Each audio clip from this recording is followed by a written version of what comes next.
Así que la cervical ya estaba adelantada. Cuando intentó organizarla, la paciente hizo una compensación e hizo una extensión cervical. Y entonces ella, intentando aún organizar a esa paciente, hizo un crecimiento axial de la paciente y empezó a observar que la lordosis de esta paciente había aumentado, ¿vale? Aumentó significativamente cuando hizo ese crecimiento axial para intentar organizar esa postura de la paciente. Estamos hablando, señores, de algo de hace 30 años, ¿no? Así, a veces incluso más, no sé la fecha específica, cuando aún teníamos aquel concepto de que existía esa postura perfecta, súper recta y bonita, ¿verdad? Sabemos que esos conceptos han cambiado hoy en día, pero desafortunadamente, hasta hace poco, aún creíamos que era correcto, así que siempre intentábamos buscar esa perfección en la postura. Eso era lo que Madame Messiers estaba buscando. Y cuando hizo ese crecimiento axial, la paciente aumentó esa lordosis lumbar y ella le pidió a la paciente que hiciera una retroversión pélvica. Y empezó a observar que la paciente perdió la capacidad de respiración. Mirad qué locura. Hizo una valsalva.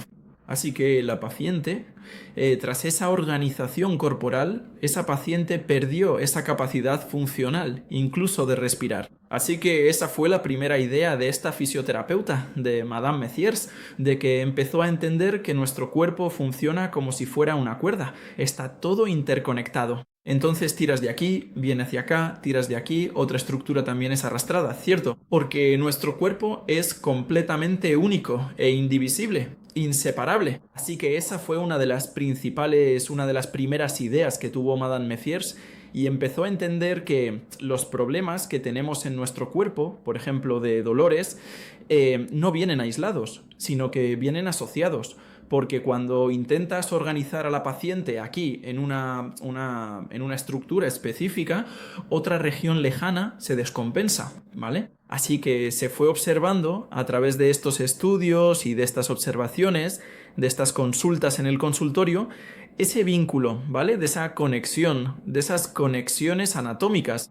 Así que de ahí empezaron a surgir esos conceptos básicos de cadenas, ¿no? De unidad del cuerpo. Así que cuando hablamos de cadenas miofasciales, cadenas musculares, estamos hablando de conexiones, de líneas musculares, de líneas de fuerzas, de tensegridad, de mecanotransducción, ¿vale? O sea, conexión. Nuestro cuerpo está todo e íntegramente conectado. No existe división, ¿vale? Así que en la facultad o en otros cursos que hacemos extracurriculares es necesario que segreguemos todos los sistemas. Entonces, sistema muscular, sistema articular, sistema óseo, sistema nervioso, porque esto didácticamente nos facilita el estudio, pero que en realidad, cuando está en nuestro cuerpo, está todo junto y mezclado. Y son sistemas que son interdependientes, o sea, uno depende del otro. Cuando uno deja de funcionar o entra en disfunción, otro sistema acaba siendo sobrecargado. Entonces ese fue el razonamiento de esa primera fisioterapeuta, que empezó a entender sobre estas conexiones. Y es a partir de ahí que la fisioterapia empieza a cambiar el panorama.